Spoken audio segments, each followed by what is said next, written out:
How's it going? It's Rocky. Welcome to week number 11 of the $2,000 weekly challenge. Every Friday, we review our weekly account statement from trading the micro E-mini and the E-mini futures. We also review some of our trades at the end of the video to show some of the good trades I made during the week and some that we shouldn't do and definitely learn from. Please check out the timestamps in the description below if you'd like to jump to the area that you're most interested in.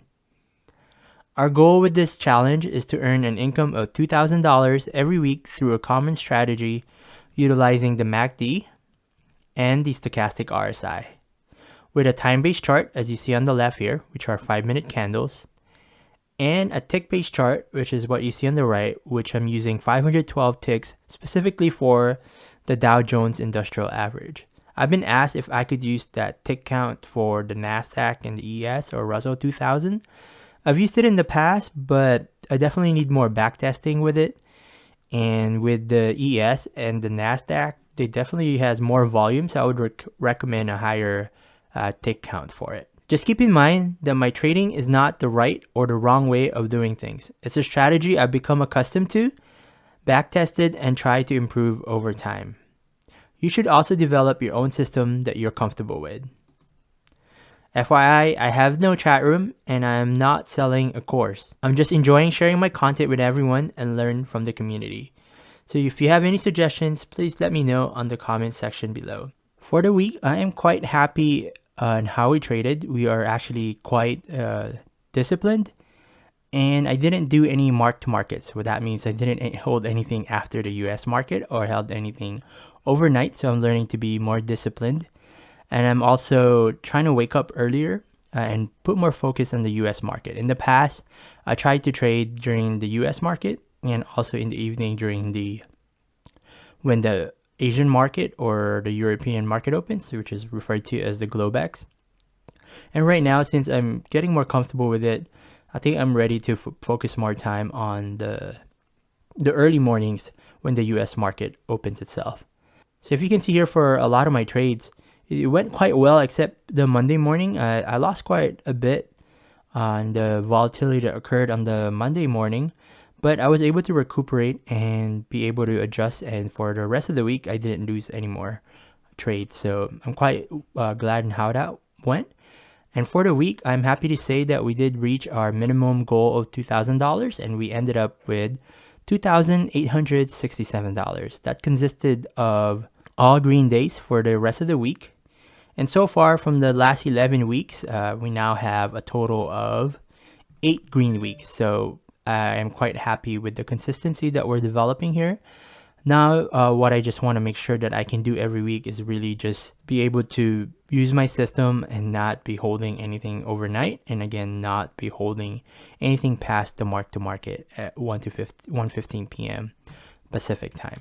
And now, as always, I'd like to go through our account statement and be able to go through the calculation of how we did this week. So I am measuring our success based on the cash balance that we have.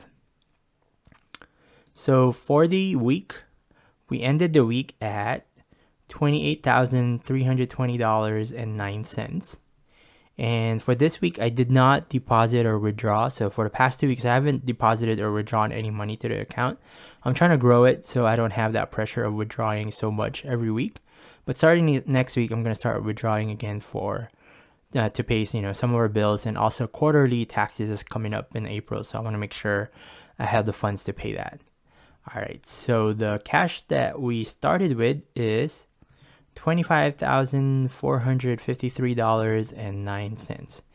And that's how we came up with our weekly total of $2,867. Now, this is the overview of what we've traded for the week here. Again, on the left is the time-based chart, 5-minute candles, and on the right is the tick-based chart, which is 512 ticks. Right now, I'm going to focus on the trades where we lost money, because we definitely learned a lot from on those trades that we lost, because we can improve for future dates. If you're new to the channel and you're curious about what strategy I am using, please check out the description below. I do have the description of exactly what we're doing, which is utilizing the MACD and the stochastic RSI, but those are just lagging indicators. So really what we look at are the candles itself. So please familiarize yourself with using Japanese candles because they're quite helpful. And that's what we're using on the left here. And on the right, on the tick-based chart, you can see the colors are a little different. And what I'm using here are Heikin Ashi candles. So like with all of my trades, I denote a beginning of the trade with a blue line. And if I go long, I end it with an orange line. And if I went short, I end it with a purple line. So there's just something I do consistent with all my trades. So that way I can backtrack and try to learn from it.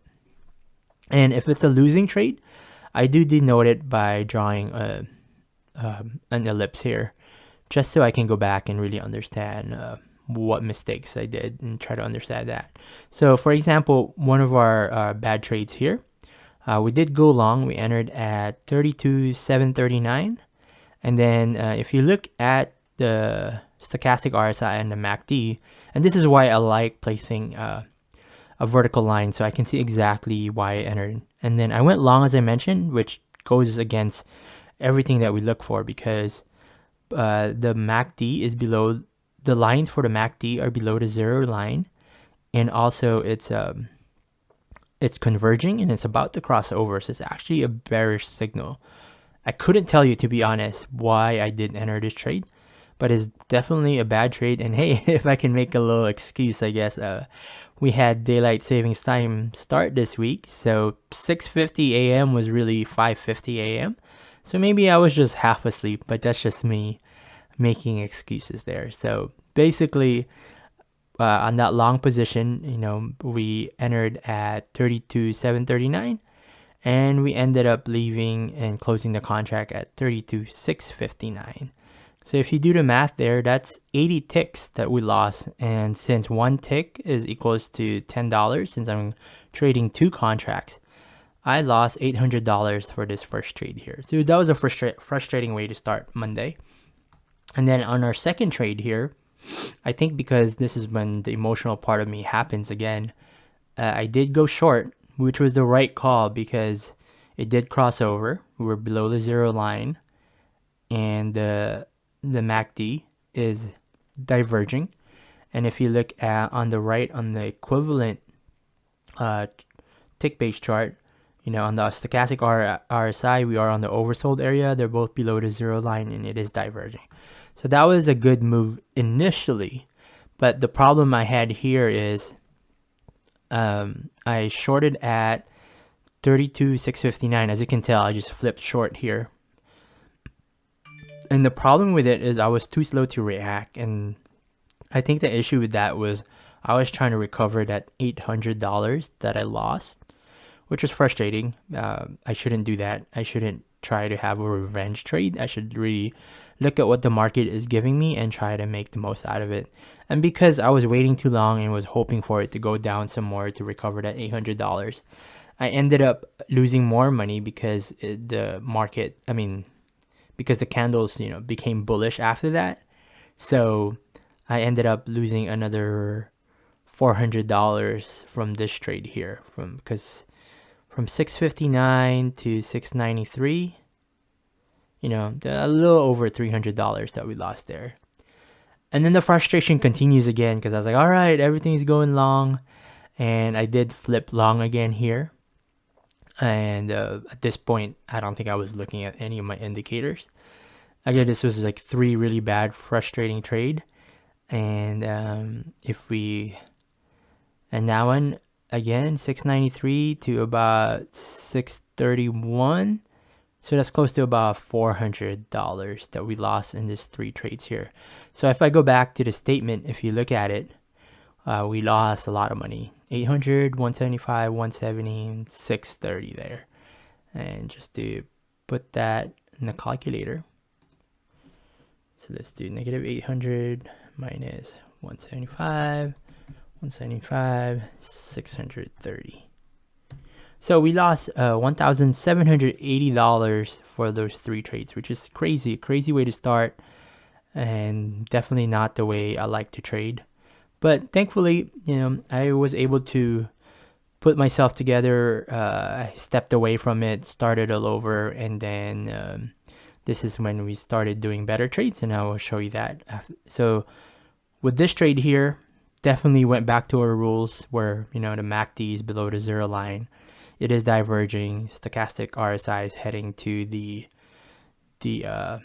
oversold area, and definitely the candle is very bearish. And if you look at the equivalent tick base chart on the right here, it also crossed over both below the zero line, and stochastic RSI is on the oversold.